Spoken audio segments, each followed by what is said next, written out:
Assalamu alaikum, barkanmu da warhaka, barkanmu kuma da sake saduwa da ku a daidai wannan lokaci.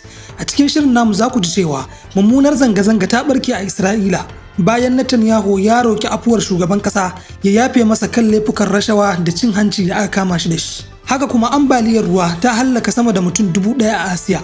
Sannan za ku ji cewa diplomasiyyar Amurka na fuskantar babban kalubale bayan ci gaba da tattaunawar kawo ƙarshen yakin Ukraine da Rasha. Wannan shine abin da za mu tattauna da ku a wannan lokaci. A yau dubban Isra'ilawa suka yi zanga-zanga a Tel Aviv a gaban gidan shugaban kasar Isaac Herzog, suna nuna adawa da bukatar Firaministan Isra'ila wato Benjamin Netanyahu na neman cikakkiyar afuwa daga shari'un rashawa da aka kama shi da shi. Netanyahu mai shekaru 76 ya mika bukatar tashi ne ba tare da yarda da laifin ko kuma nuna nadama game da laifin ba. Wannan ne ya tayar da kura har mutane suka fito suna cewa neman afuwa cikin rainin hankali a ƙasa mara doka. Wasu masu zanga-zangar sun sa kaya irin na kurkuku, suna cewa neman afuwa tun kafin a yanke hukunci tamkar raina dokan mulki ne. Netanyahu, wanda shine shugaba mafi adawa a kujerar da ya zauna, yana fuskantar shari'u uku. Ta farko, karɓar cin hanci da kyautuka masu tsada daga attajirai wanda ya kai kimanin dala 260. Na biyu, amfani da iko wajen neman labaran sirrin al'umma a gidajen jaridu. Na uku, sata da cin hanci a hukumomin gwamnati. Sai dai ya musanta duka waɗannan zarge-zargen, yana mai cewa ba zai faɗi a ƙasa ba a kotu. Bayan shari'a cikin gida, kotun hukunta manyan laifuka ta duniya ICC ta fitar da sammacin kama Netanyahu a 2024 kan laifukan yaƙi da laifukan ɗan adam saboda yaƙin Gaza da ya hallaka mutane sama da mutum 70,000. A cewar 'yan adawar kasar, ba a ba da afuwa ga wanda bai ma yarda da laifinsa ba. Ya zama dole Netanyahu ya amince da laifin, sannan ya nuna nadama ya kuma yi murabus daga siyasa kafin a zo maganar afuwa. Daga bangaren masu goyon bayansa cewa suka yi wannan shari'a kawai siyasa ce. Daga cikinsu akwai Itamar Minjibir, Bezalel Smotrich, Israel Case. Waɗannan dukkansu ministoci ne waɗanda suke goyon bayan neman afuwar da ya yi. Marwan Bishara, wani babban masanin siyasa, ya shaida wa Al Jazeera cewa Netanyahu ya lalata tsarin dimokuraɗiyya a Isra'ila, ya kuma shiga fada da kotunan ƙasar tun kafin yakin Gaza, sannan yanzu kuma yana fuskantar tuhuma daga duniya. Ya kuma ja Isra'ila cikin yakin da ya lalata tattalin arzikin ƙasar da kuma haɗin kan jama'a. Ba zai taɓa yiwuwa Isra'ila ta murmure ba ko ta samu zaman lafiya muddin Netanyahu yana kan mulki. Yanzu kuma bari mu duba rahoton ambaliyar ruwa da ta yi sanadiyyar rasa rayukan mutane da dama a Asiya, inda sama da mutum 1000 suka rasa rayukansu sakamakon mamayar ambaliya da kifewar ƙasa a ƙasashe kamar Indonesia, Sri Lanka da Thailand.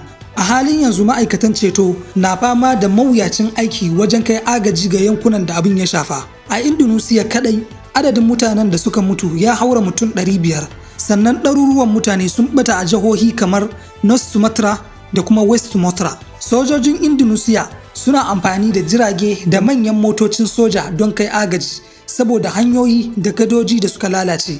A wasu yankunan mutane sun taru a cibiyoyin agaji suna neman ruwa, abinci da kuma magunguna, yayin da ƙasa ke ci gaba da rubtawa a wurare daban-daban. A Sri Lanka sama da mutum 330 ne suka mutu bayan ambaliyar da guguwar teku ta haifar. Shugaban kasar ya bayyana cewa ba su taɓa fuskantar irin wannan mummunar ambaliyar ba a tarihin kasar gaba ɗaya. A babban birnin Colombo, kogin da ya balle ya yi sanadiyyar nutsewar anguwanni inda sojoji suka rika amfani da jiragen ruwa wajen kwashe al'umma.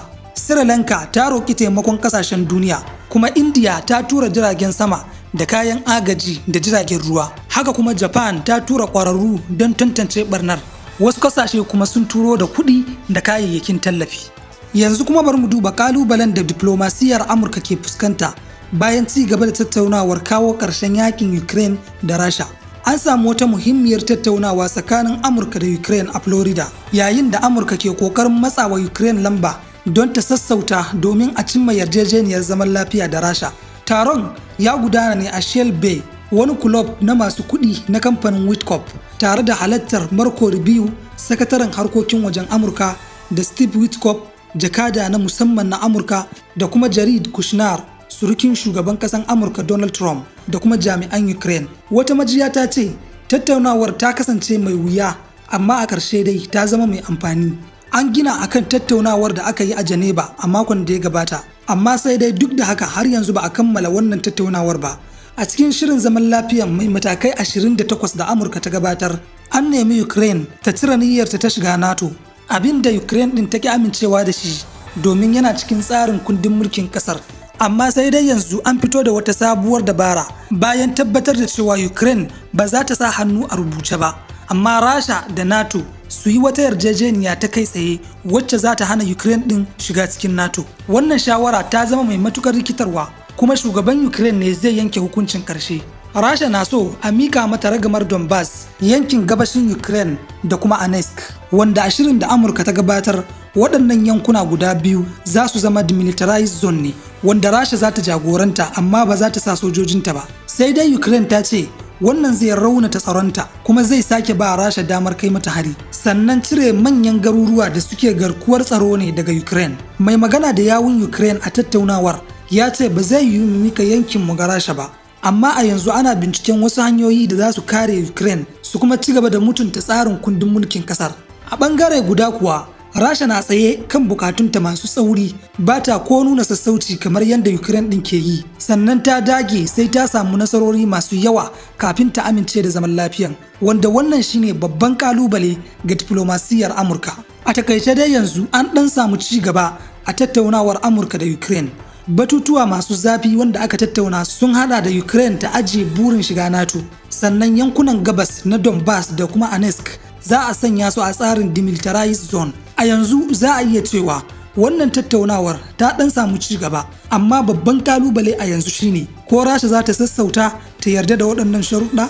Ku bayyana mana ra'ayoyinku a comment section, sannan kada ku manta da subscribing da liking.